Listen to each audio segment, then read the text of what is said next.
On today's episode, your TMX Sacramento and World's Toughest Mudder third place winner, Michelle Ford. This is the World's Toughest Podcast.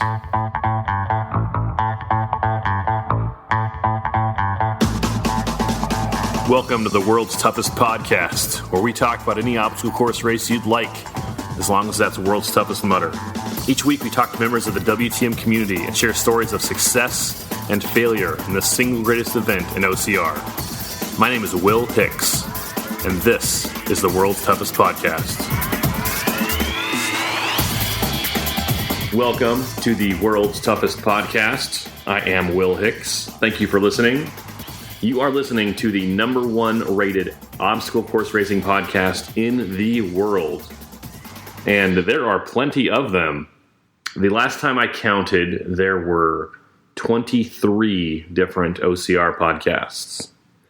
And because of you and listeners like you leaving ratings and reviews on Apple Podcasts, we are number one. Thank you for that. We're going to talk more about reviews in a minute. Big news there. Today on our show, Michelle Ford. Michelle won third place at TMX Sacramento last week. If her name sounds familiar to you, it's because last year she got second place at Toughest Mudder Whistler and third place at World's Toughest Mudder. Before we start, you can email me at willhicks@gmail.com. You can follow us on Twitter at Toughest Podcast. You can find us on Instagram at World's Toughest Podcast. If you'd like to subscribe to our World's Toughest newsletter, you can text the word tough to the number 22828. That's the number tough, 22828. That will also qualify you to win a pair of the new Merrell Agility Peak Flex 2 E-Mesh trail running shoes or the Merrell All Out Crush 2.0s. Your choice. In fact, we are going to give away a pair of Merrell trail running shoes in a couple minutes. Don't go anywhere. You can email, you can tweet, you can Insta. Do you kids know what an Instamatic is? Ask your parents. You can also be a part of the show by leaving a review on Apple Podcasts, and I will read it on a future episode. Welcome to our new listeners from Sacramento, from Arizona, and the UK. Glad to have you along. Did you see our poster at the Merrell tent? John Hobson did. He posted a picture of him with it on his Instagram and tagged us at World's Toughest Podcast and at Merrell. Thank you, John. You can do the same thing at your next Tough Mudder. Go to the Merrell tent, take a picture with our sign, and tag us with it online. Let's talk about some Tough Mudder news. You like that? That's new. Just for you. And now, some Tough Mudder news. Last week was a busy weekend in OCR in general, and Tough Mudder in particular. The first TMX of the year was held in Sacramento, with Hunter McIntyre winning for the men, and Corinna Coffin winning for the women. Corinna was our guest on the podcast last episode, and Hunter was our guest 4 weeks ago. I'm not saying they won because they were on the show, but I'm not saying it. Also contributing to their win was their ridiculous level of fitness. But also the show. The complete podium for the men was Hunter McIntyre in first, Isaiah Vidal in second, and Jacob Hepner in third. Congratulations, you three. Hunter is the reigning TMX champion from last year and the Tougher Mudder champion as well. Tougher Mudder is the 10-mile competitive version of Tough Mudder. You can hear more from Hunter in our talk last month. It is season 2, episode 10, number 68 overall. Isaiah Vidal is known as more of a Spartan athlete, although he did compete in the TMX Championship Finals last year, and he ran World's Toughest Mudder in 2015. In third place was Jacob Hepner. Hepner is a 3-time veteran of the CrossFit Games. He finished 7th in the world in 2016. I haven't seen him race, but Crossfire.com says he excels at high-volume, long-duration events. Hunter McIntyre said on his Obstacle Dominator podcast, Hefner is one of the few people that could beat him at the TMX World Championships in June. The women's podium was Corinna Coffin in first, Jen Monroe in second, and Michelle Ford in third. We talked with Corinna last episode. She's the reigning TMX champion from 2017. Her win is not a big surprise. In second place was Jen Monroe. Jen comes to TMX from the CrossFit community. And in third place was Michelle Ford. We're going to talk with Michelle in a few minutes. Well done, Corinna, Jen, and Michelle. Also last week were Tough Mudders in Arizona, Sacramento, and East London. It's not a secret, and it's not news that Tough Mudder has made a lot of changes in the course between 2017 and 2018. The biggest change is the removal of the 10-mile course, replacing it with 2 5-mile loops to make up the 10-mile course. And that's got a lot of negative attention, but there have also been negative changes to obstacle quality and quantity that members of the community have noticed and commented on loudly. These aren't like opinion-based complaints like, is Arctic Enema better with or without the tubes? This is like, why was there no Arctic Enema on the course? New Orleans was the first event of the year a few weeks ago, and a lot of people weren't excited about the course. Sacramento and Arizona were both better, but, for example, they brought back Arctic Enema, but, barely. It was not the full, version that we're used to from 2017 or even 2016. The Funky Monkey Revolution was back. Although that's the whole thing, too. It was Funky Monkey Revolution. The entire rig was built a little differently than before. It was built with a slight downhill the whole way.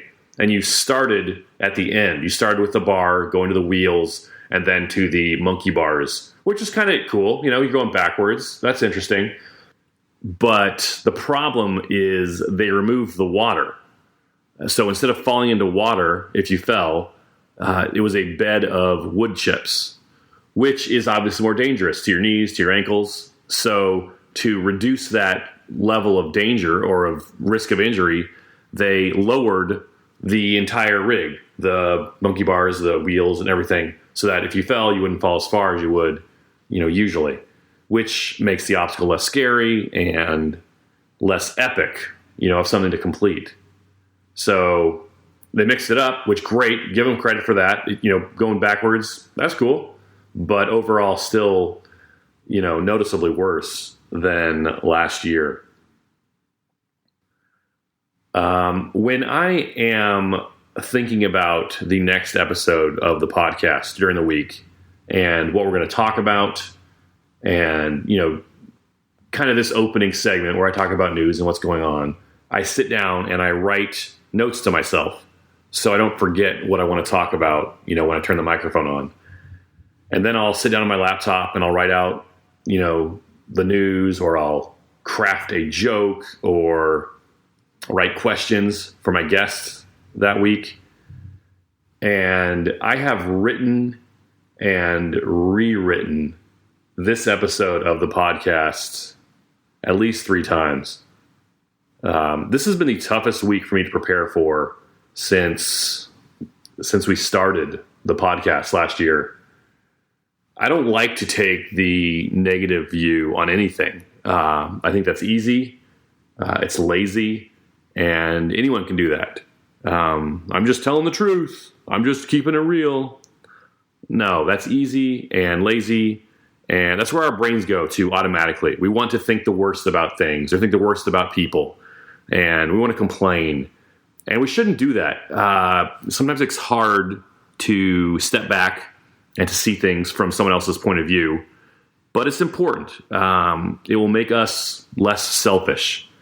And yeah, maybe somebody did us wrong, but we don't know the whole story. He was looking at his phone and you missed the stoplight because of him. But maybe he just got a text saying his mom is in the hospital. So Maybe someone stole something from you. Maybe that guy's out of work and his kid is hungry and he needs to feed his, we don't know the whole story.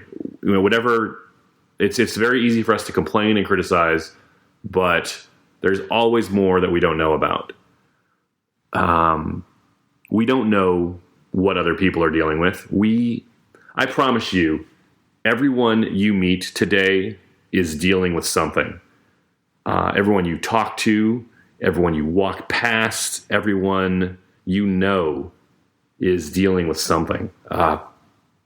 Maybe it's family struggles, maybe it's money problems or substance issues. Maybe it's their weight or post-traumatic stress from being in the military or depression or whatever. Everyone is dealing with something. And there are people listening to me right now from all over the world. And this, I truly believe, this is universal. Everyone has something that if all of the pretending was removed away, if we could see the pain and the fear, I think we would be a lot slower to criticize or condemn or complain about our situation. But when you show up on a weekend, on a Saturday or Sunday morning at a Tough Mudder, and you're at that start line, and you're out there in the mud, being challenged and helping other people, all of those struggles and all that real life stuff that's very real and very important can just take a back seat for a few hours on a Saturday. And you're free of all that.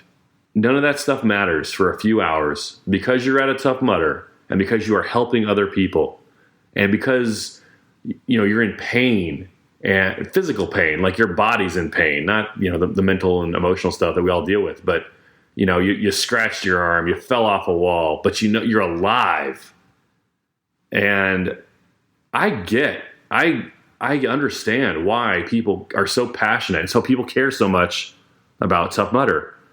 And I get why people are upset at TMHQ because we don't know the whole story, but it seems like they don't care as much or they're not putting as much thought or as much money into the courses this year.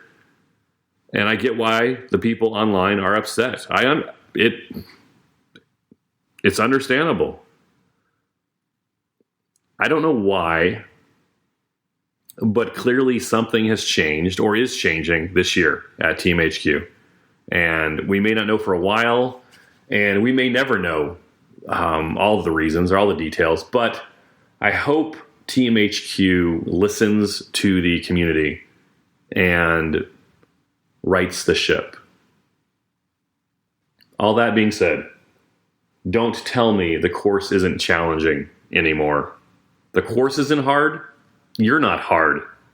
Don't whine. Kids whine. Go run a third lap or a fifth lap, sixth lap. Go assist 100 mudders up Everest. Don't tell me the course isn't hard unless your name is Ryan Atkins. Then I'll listen.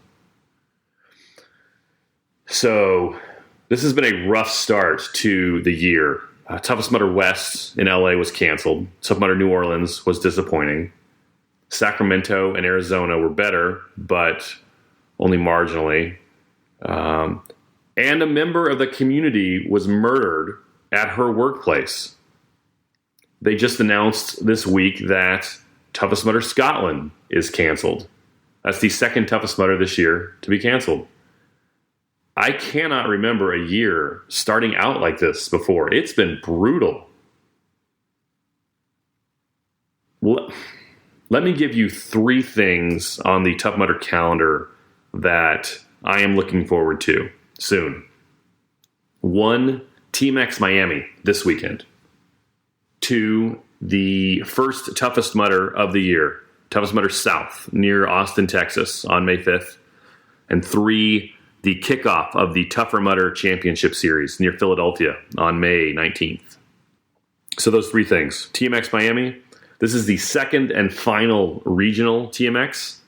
It's your last chance to qualify for the TMX World Championships via the open process. If you don't finish in the top 10 men or top 10 women in Miami, the only way into the TMX World Championships in Virginia on June 8th is via an invitation from TMHQ. There was great coverage of TMX Sacramento from Jay and Heather Bodie of Overcome and Run, as well as some of the athletes like Alexandra Walker. She finished in 7th for the women and then ran around with her phone covering the men's race on Instagram afterwards.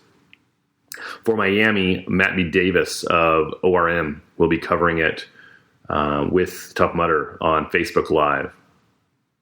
So TMX Miami, also looking forward to Toughest Mudder South in Texas. We've talked at length about how Toughest Mudder West was canceled due to weather a few weeks ago. It was unfortunate, but ultimately it was the right decision. Ray Coble said something real good.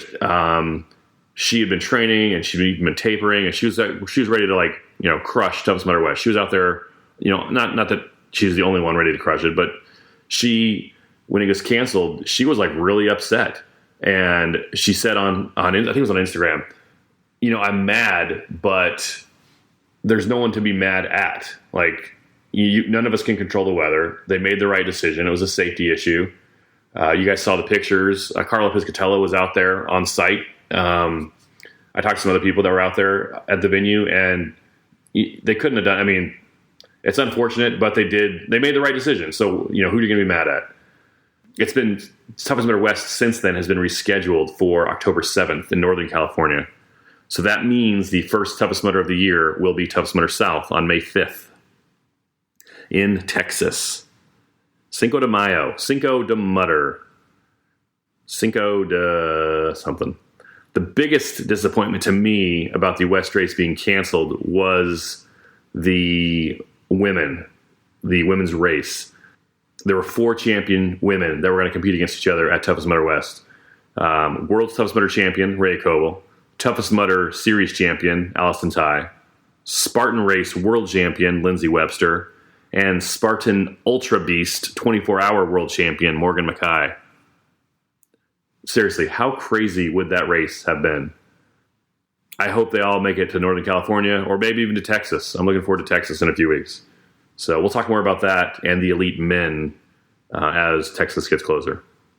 And the third thing, TMX Miami, Toughest Mudder South, third thing I'm really looking forward to coming up is the start of the Tougher Mudder Championship Series. We haven't talked about it much this year, but the Tougher Mudder Championship Series will kick off on May 19th. It is a 5-race series, including 2 international races in Canada and London. Last year, the Tougher World Champions were Hunter McIntyre for the men and Nicole Miracle for the women. And I expect them both to defend their titles. If you'd like to watch the Spartan and Tough Mudder athletes compete against each other, this is the series you'll see the most of them at. The 10-mile Tougher Mudder is right in most of those Spartan racers' wheelhouse. So, yeah, if you want the crossover appeal, check out the Tougher Mudder races. The championship series starts on May 19th. So TMX Miami, Toughest Mudder South, Tougher Mudder Philly are all happening within the next month and a half or so. I am looking forward to all of them. Speaking of crossover, Spartan Tough Mudder crossover, did you see the results from the first Spartan U.S. Championship Series race? 2 big Tough Mudder names on top of the podium. For the women, your world's Toughest Mudder champion, Rhea Coble. 5 stars. And for the men, a member of the national relay team that finished in first at World's Toughest Mudder 2017, Ryan Woods. Will you bring me some more wine? Fuck these guys. You may remember Ryan from episode 1 of season 2 of the podcast, number 58 overall. Congratulations to Rhea and Ryan on their big TV wins. Well done. I mentioned earlier, Tough Mudder also held their first UK event of the year, the Tough Mudder 5K in East London. We talked on a previous episode how in the US, the 5K is more of a diet Tough Mudder. But in the UK, Team HQ has decided to stick with the Mudder in the City concept. They hold the 5K in the middle of the city, and you can just jump on the tube in London and go run the 5K. No mud, or no mud to speak of, and then hang out with your friends afterwards. Not only that, but the UK is doing races on Friday night, which I don't think the US has ever done. They had their first Friday night / Saturday 5K last week, and the reviews were good. I had people message me say it was great. Ian K told me one obstacle that was a big hit, a surprise hit, really, was Giant A-hole. Giant A-hole.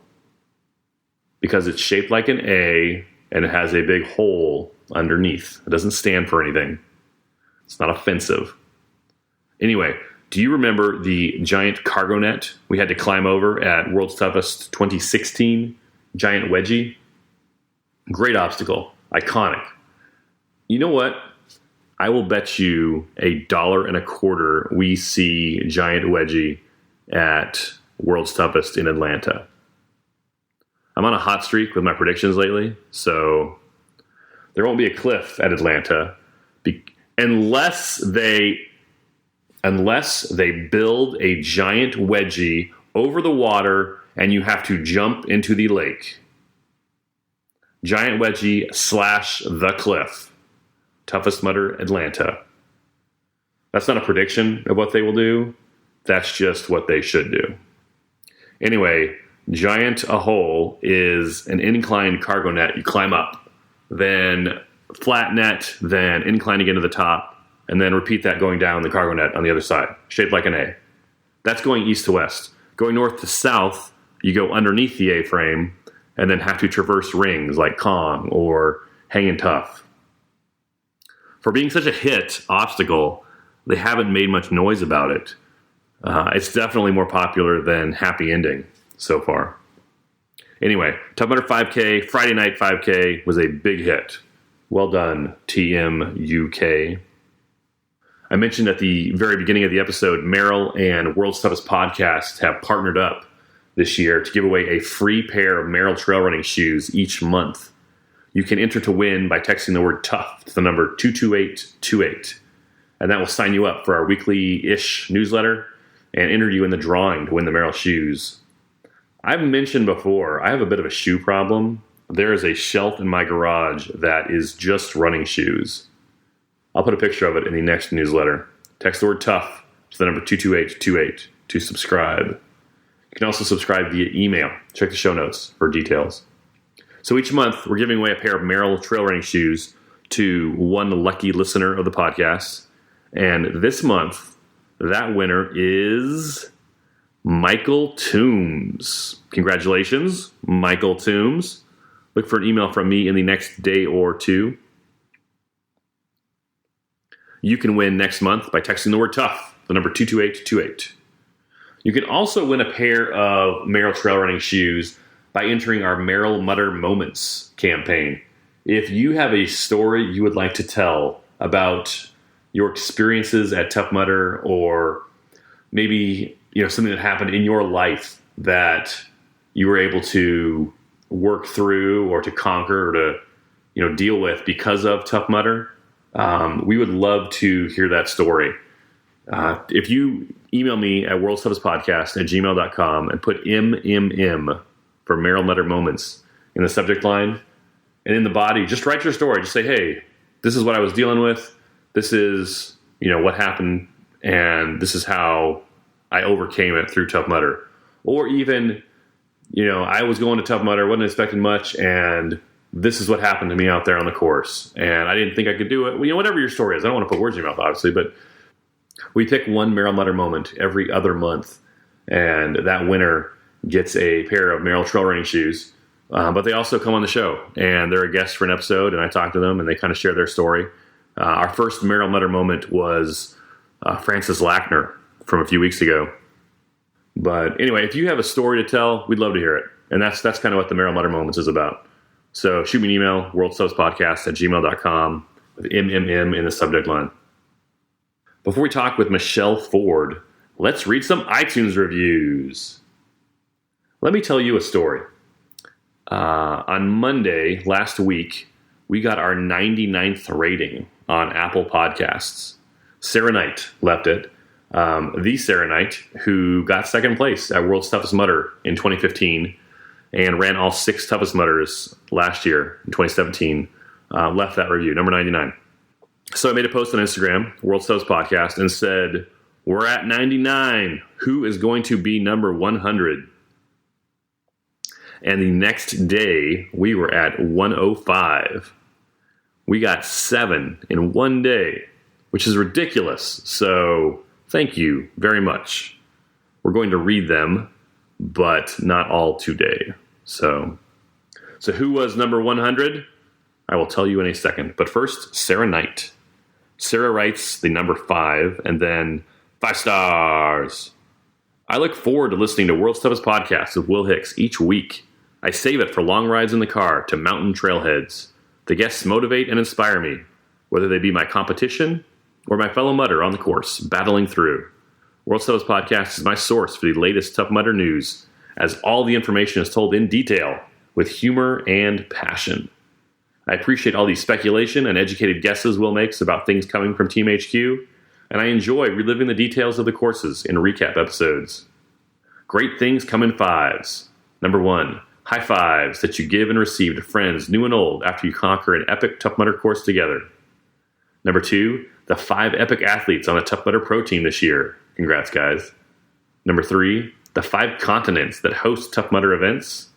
Number 4, the 5-mile loops on the toughest events. And of course, number 5, the 5 stars everyone gives this awesome podcast. Sarah Knight. Thank you, Sarah. I appreciate that.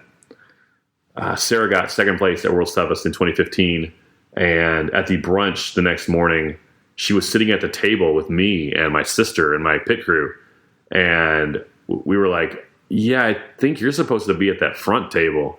And Sarah's like, no, I'm fine. And I'm like, okay, love to have you here. And then they got on that, I think it was Nolan or Eli got on the microphone at the front. Is Sarah Knight here? We have a seat for you up front. So she had to leave, but thank you for those kind words, Sarah. Sarah is a good friend of the show. Appreciate it. Review number 100. Who left number 100? Review number 100 comes from Jason Dupree of the new podcast, OCR Talk. Jason writes, one of the best OCR podcasts around. 5 stars. Will Hicks puts together not only great content, but also some of the best production value around. We've recently started our own podcast called OCR Talk and use World's Toughest Pod as a standards metric to reach for. He's great at not overstepping his guests and listening to what they have to say. Maybe one day we can be as cool as him. Thank you for those kind words, Jason. I appreciate it. Congratulations on getting OCR Talk launched. I hope you are successful. You can find OCR Talk on Apple Podcasts by searching for OCR Talk. If you have an OCR podcast and you want a shout out, there's your ticket. Thanks for the review, Jason. I am legitimately excited to pass the 100 reviews mark. Thank you to everyone who listens, and to everyone who has been a guest, and to everyone who's left a review on Apple Podcasts. You are too kind. Our last review comes from Canada. Canada has been very kind to us. Love Canada. From Canada, Artemis Dreams writes, this podcast is the best for surviving long runs. 5 stars. I'm submitting a second review because I'm so appreciative of all the new Season 2 podcasts. They've been a lifesaver in helping me get through my long runs as I build up for the Boston Marathon. I'm still a little injured from my first WTM, and so my long runs have been taking longer than they normally would, and have been more of a grind because my ankle is still not fully recovered and gets pretty sore once I hit about the 20K mark. So having something as engaging as the podcast to listen to while I run has been fantastic, especially listening to inspiring stories from folks like Jim Campbell and Adrian Albert, who persevered and pushed through way worse than some tendonitis. So thanks again for producing such a great show. I won't be running WTM again this year, but I definitely hope to be back to help crew or volunteer. And listening to the show keeps me inspired and feeling connected to this amazing WTM community. Thank you, Artemis. Good luck in Boston. That's a big deal. Most of you know, but for those who don't, The Boston Marathon is the Super Bowl of marathons. Just qualifying to run Boston is a big deal in the road running community. Good luck out there, Artemis. And thank you for that second review. You are too kind. If you would like to be a part of the show, like Sarah Knight, Jason Dupree, and Artemis Dreams, you can leave a review on Apple Podcasts also. Just go to the Purple Podcast app on your iPhone or your iPad, click search, and then search for Tough Mudder. We're the first one that pops up. Click our logo and then scroll down to click Write a Review. And then I will read it on a future episode. Thank you for those reviews. Michelle Ford won second place at Canada's Toughest Mudder in 2017, third place at World's Toughest Mudder in 2017, and third place at TMX Sacramento this year. She's one of 3 people to win a World's Toughest podium and a TMX podium, and she's the only woman to have done so. It's time to talk with Michelle Ford. Let's go to the phones. Michelle Ford, welcome to the show. Hey, thanks for having me. Thanks for coming back. You finished in third place at TMX Sacramento. Congratulations. Oh, thank you very much. This was your first TMX. Tell me about the race. It was really hard and borderline not that fun to be in. I have to say, I'm not really used to racing and not enjoying myself 100%. And this was certainly a sufferfest I wasn't prepared for. It was like less fun than World's Toughest Mudder? The whole time I was like, this is way worse than World's Toughest Mudder. This is way worse than 24 hours of doing pretty much the exact same thing, but over the course of 24 hours. But then again, World's Toughest Mudder was quite a great race for me. So I pretty much had a smile on my face most of that race. So sort of opposite ends of the spectrum. You're one of 3 people and the only woman to finish on the podium at TMX and World's Toughest Mudder. That's pretty cool. I didn't really think about it until a few people brought it up, actually. Yeah, the other 2 are Hunter McIntyre and Ryan Atkins. That's pretty elite company. I guess so. Again, I didn't really think of it that way, but I guess it's a pretty special place to be. Why was it so miserable? It was only like 15, 20 minutes, the race, compared to 24 hours. So when you're walking up the stairs and you haven't warmed up yet and your body's just on fire because you're like, can't get that blood pumping. I don't know if you know what I'm talking about, sure. But that's pretty much what the entire race felt like. And I sort of had an epiphany on the second race that it's actually been a while since I've had a really good race where I haven't felt like that, apart from World's Toughest Mudder, but I think you're kind of moving at a bit of a slower pace. And I was just like, is this what happens when you get into your mid-30s and all of a sudden you can't not race without this awful feeling? So I sort of embraced it a bit more in the second race and just kind of came to terms with this is just how I'm going to race from now on, is in this awful pain zone. So I might as well just embrace it rather than, thinking about how much it's quite sufferable. For being in so much pain, you finished really well. Was there a point when you were like, you know what, why am I pushing so hard? I'm just going to cruise? Only at one point. So in Sacramento, the race was sort of set up as you'd run 100 meters and then there was 4 workout zones. And then you ran for about 400 meters and then went through a bunch of classic Tough Mudder obstacles. And so coming out of the first workout zone, I sort of had to slow down quite a bit and sort of catch my breath. And I was like, oh, geez, this is not a very nice feeling. But then kind of was able to run out of it. And then as you come off the Kong, you go into your second workout zone. And it was definitely, in the finals in particular, was quite painful, especially when it came to the sandbag over the shoulder, which was the very last workout. And I just got pummeled on that. I think Corinna and Jen, who just outperformed me, I think they were doing about 2 lifts for every maybe 1 lift or half a lift of mine. And then, which was hard, but the worst part was coming out of that and then trying to run to the finish line. I just it was a good thing 4th place was quite far behind because I was literally dragging my legs and shuffling, probably slower than my ultra shuffle at the end of the 24-hour period just to get to Everest and then through the finish line. Sometimes people call that the pain cave. Yeah, that's just definitely the pain cave. What do you do when you're in that spot? It's not a spot I like going to. I really struggle with embracing it, and often I don't let myself get there. In a race that's so short, you kind of just have to think like, this is it. You just got to keep pushing. And I do a lot of CrossFit for training, and often in CrossFit, you're doing multiple sets of one movement. So, you might have a workout where you're doing sandbag cleans, like 15 reps of sandbag cleans times 5 rounds. Whereas in this race, you only have to do it once. So that kind of helps get through it. It's like, okay, if I can get through these 15 box jumps without stopping, I don't ever have to do them again. There's no point of saving my engine just to have a little bit of gas to get into the next round. I just have to do it once. And just trying to push through it that way. It was definitely a mental game for sure, more than anything. Do you have the same thing that us non-elites have, where we're like, why am I doing this? Like, what's the point? Who am I trying to impress? I definitely did, and that feeling did not happen in World's Toughest Mudder, and I definitely had a moment like that during the qualifiers. And I didn't know anyone there. I just went by myself, and luckily at some point I found Kevin Cow, who was kind enough to cheer me on and be like the sole person that cheered me on throughout the entire time.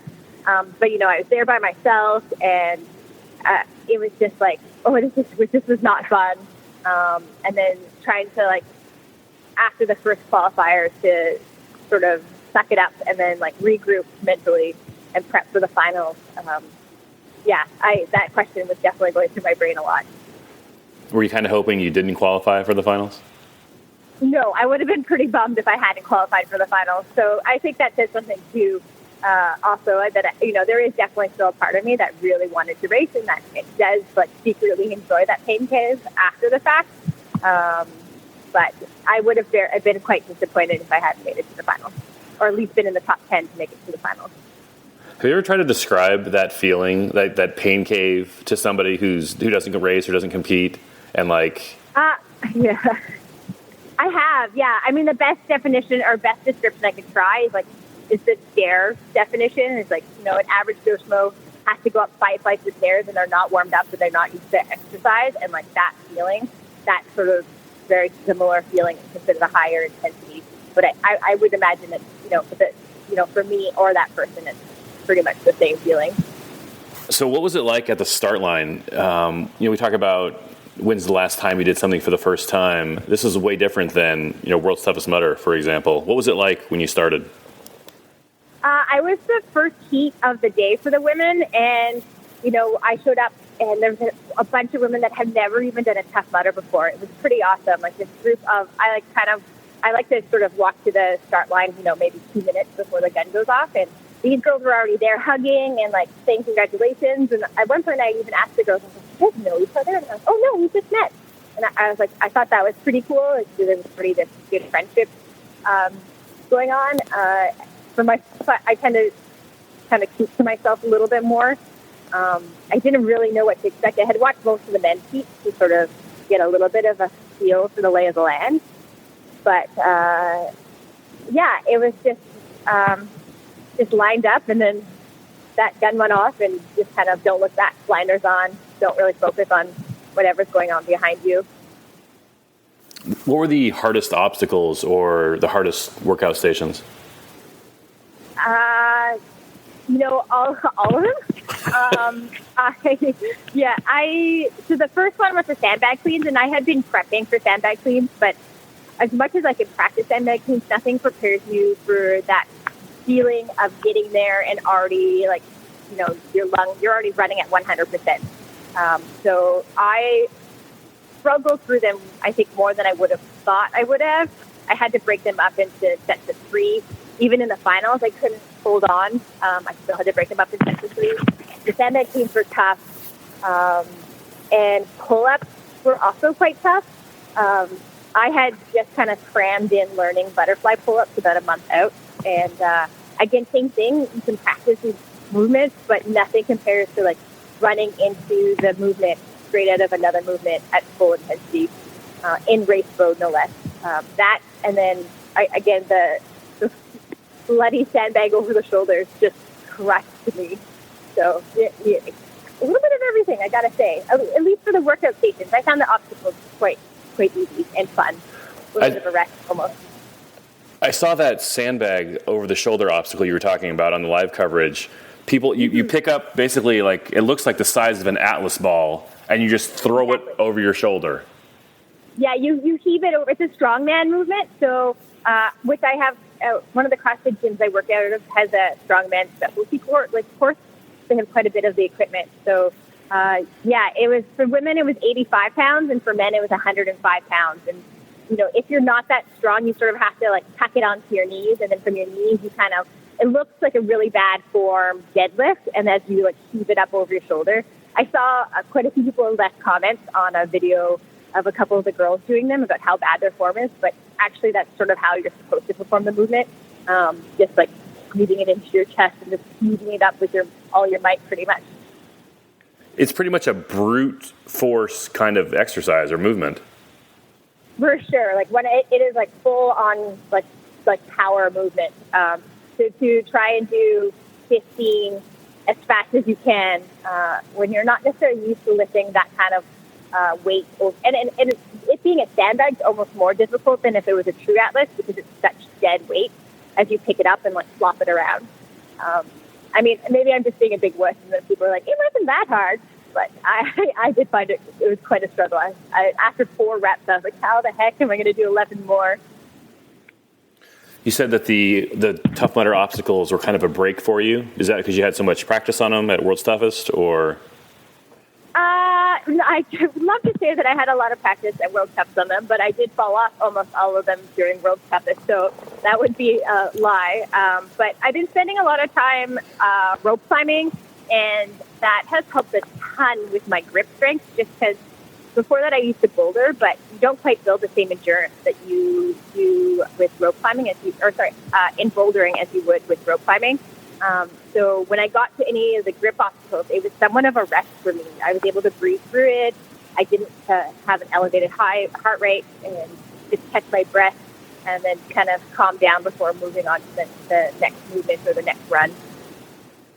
So I guess you could break the race up into 3 parts. There's the running, there's the obstacles, and there's the CrossFit movements, or the functional fitness movements. Are those functional fitness ones? Are those that's really the hardest part of the race? I mean, it depends what your strengths are. I would say that, if you look back at when they did the original TMX last summer, it seemed like the OCR athletes really excelled more so than the CrossFit athletes.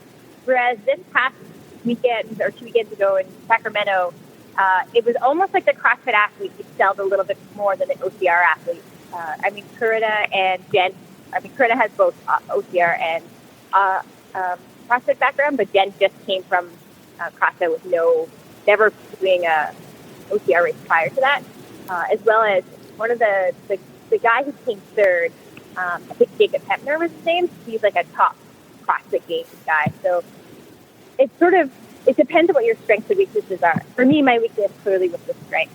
But I was able to make ground and pass a couple of girls during the run. So at the end of the day, it kind of comes down to how the course is going to be laid out for the following races. And I think that will sort of play into who's going to end up doing better. That's a really good point about last year's course versus this year's course. Last year it was like every other station was an obstacle and every other station was a CrossFit. This year they put all the CrossFit stuff, or a bunch of the CrossFit at the beginning, then a bunch of obstacles, and then it was almost every other. I wonder if they're trying to balance it out more between the athletes. Yeah, I think that, we had a bit of a debriefing after the finals to sort of talk about the layout and what we thought. I know that with Sacramento, that wasn't the original planned course, but then it was super rainy and got really muddy on the Saturday, and they sort of had to improvise last minute to change the course around for us so that it didn't turn into a complete full-on mud bath, and that, be able to stay a little bit dry, which I thought that was pretty great of them to put our performance into consideration for the course and not just leave it as a muddy mess. So I'm not sure what they'll take from our comments regarding the course layout. Some people loved it, some people didn't. So I have a sneaking suspicion Miami probably won't be laid out the same way. But who knows? Tell me about the finish line. You finished in third. You said you had a little bit of room on fourth place. What was the finish like? So I came out of the first workout station in third and caught up to second pretty quick, and then was in second all the way into that last workout station. And we had actually myself and Jen Monroe were gaining on Corinna. Corinna seemed to have had a little bit of trouble on the overhead lunges. And so we had I think at one point Corinna was almost a minute ahead of us, and then she was only 15 seconds ahead of us by the lunges. But Jen just crushed the lunges as well. And I'm not making up excuses because I would have still got beaten by these two girls no matter what. But I had misunderstood the judges that we weren't allowed to drop the slosh pipe at all. We always had to lower it down. I think what they meant is we weren't allowed to drop it in between the 25 feet markers. But when we got to one end, if we were turning around, we were allowed to drop it and then pick it up and then start over again. And so I carefully tried to maneuver it and not drop it on the ground and then try to rest and not catch my breath. Whereas I did realize afterwards that every single other person just dropped the pipe and then caught their breath and were able to pick it back up again. Mm-hmm. So I lost quite a bit of ground there. And then when we got to the over the shoulders, I think Jen was probably one ahead of me, and then Corinna was probably a couple ahead of Jen. And then they were pretty neck and neck at that point. And I could see that fourth was I was probably 10 in, but maybe before fourth came in. So I just kind of did what I could to get through that movement. And then to the finish line, we sort of had to run up a hill and then maybe run 200 feet to Everest. And I'm pretty sure I just shuffled and then didn't even bother to run up Everest. I think I walked up to Everest as far as I could and then just leaped for the rope and then pretty much beast wailed up and over the wall. I think there's footage of me doing it and it just looks awful. Just trying to wiggle up and roll over with no energy. And knowing that there was no one behind me, I sort of just wasn't really stressed out about getting through it too fast. And then the finish line was 10 feet after the wall. Sean Corvell, at my first World's Toughest Mudder, he said, you're gonna finish out there, then you have to get to the finish line. Yeah, that's actually great. I haven't heard that one yet, but that pretty much sums it up for sure. I was finished, I think, 4 over the shoulders in, and then I just had to, I don't know, that brain turns off, so you just got to keep going and not really think about how many you have left and just do them until you're not told, or until you're told you don't have to do them anymore. So TMX Miami is coming up soon. Will you be there? Yeah. So I thought about it, and then I said, well, we'll see how Sacramento goes. I feel like I have a lot of work to do. I mean, Corinna and Jen went through the whole thing unbroken, and I had to break almost all of my movements up into sets of 2 or 3. So I don't feel like I feel like I would benefit more from some more training in the gym. Plus, getting from Vancouver to Miami was quite the trek to get over there. And so, I mean, I'm not quite as spry as I used to be, so traveling tends to wear me down a little bit more than I like to give it credit for. So I'm going to sit that one out, but I will definitely be in Virginia. The TMX Championships on June 8th in Virginia. Yeah. Are we going to see it at World's Toughest Mudder again this year? Yeah, well, you know what, I have to say, so LA being canceled and then being rescheduled for NorCal was, I mean, the best thing I think that could happen for my race schedule, just because I was trying, up until maybe 3 or 4 weeks out of Sacramento, I was trying really hard to still keep my endurance up, so still doing, multiple long runs on the weekend and then running a 10 in a week, while also being in the gym 4 or 5 times a week too, and I just got really run down because I was training as if I was going to be doing the Austin or the Texas toughest. So when they announced the NorCal race, I just thought, and the fact that it's not even overnight, that allows me to kind of back off all my long runs a little bit more and just focus on some speed and a little bit more time in the gym for June, which is great. It's definitely makes you feel a little bit better about everything. What is your race schedule like this year? TMX Championships, World's Toughest Mudder, NorCal. What else? What other races will we see yet? I'm going to head to Seattle in a couple weeks to the Spartan Championships. I'm actually not going to race the championships and going down and making the girls weekend with some pals. So I'm just going to watch the Saturday race, and then I'll probably do the sprint on the Sunday. I have a couple 5Ks planned, trying to get a 5K PB in there. And then the Tough Mudder Tougher Regional is in Whistler, and I live, 20 minutes from Whistler. So I will, again, I don't know if I'll race. As much as I wish I could race every weekend. I just can't. So I will be there in spirit, cheering everybody on. Maybe I'll get second into racing. I'm not too sure. And then I'll probably do a couple of Canadian Spartan races, but unfortunately their schedule, most of the Canadian Spartan races are quite far away from where I live, so I'm trying to plan that out too. And then sort of see where things go. Unintentionally, I tend to have more Tough Mudders planned than Spartan races this year. It's just how the schedules work out and whatnot. If somebody with an OCR or a World's Toughest Mudder background is thinking about running TMX, what advice would you give them? Oh gosh, depends what their goals are. So I'm not sure if you're familiar with who Sean Stevens Wales is. Mm-hmm, yeah, absolutely. Second place or third place at Toughest Mudder Whistler last year.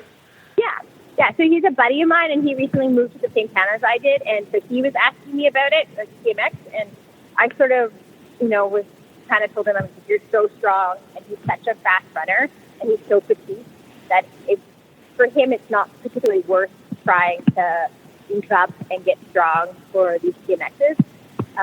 But in his brain, he doesn't like doing things unless he's going to win them. So, and in a very modest way, I think he's a really good guy. I don't want to see that come off like a bad thing. So if your goal is to win, then you got to train your butt off, I think, and be prepared to be lifting, 70% of your body weight up and over your shoulder multiple times. And maybe just be mindful of your long runs and how they affect your recovery during those weeks where you're trying to put more emphasis in training for TMX. The other big thing is, this is a bit of I don't want to give away all my secrets, but I think one of the things that separated me from everybody, or not just me, but the top racers, male or female, from everyone else, is butterfly pull-ups. If you can learn butterfly pull-ups, that easily takes off minutes off your race. And that was a lifesaver, essentially, for me. If you could practice that. I just learned them, so I had a lot of no reps in the finals on my butterfly pull-ups, so make sure you do learn how to do them properly and not just cheat your way through them. And so I think, those are a couple pointers. And I could get more specific, too, but I have to ramble on quite a bit. No, go ahead. You got some tips. Some people would love to hear them. I don't want you to give away your secrets. I want you to keep winning. No. But my only secret was the butterfly pull-up, so I already said throw the name allowance, so that's fine. And it's really not that big of a secret. Especially if you watch, I think, the live feed, you can definitely see how fast people come off just some butterfly pull-ups versus people who, especially there's quite a few men who didn't even have skipping pull-ups. They were just strict pulling, like 15 strict pull-ups, which, my goodness, is exhausting and B, is not efficient at all.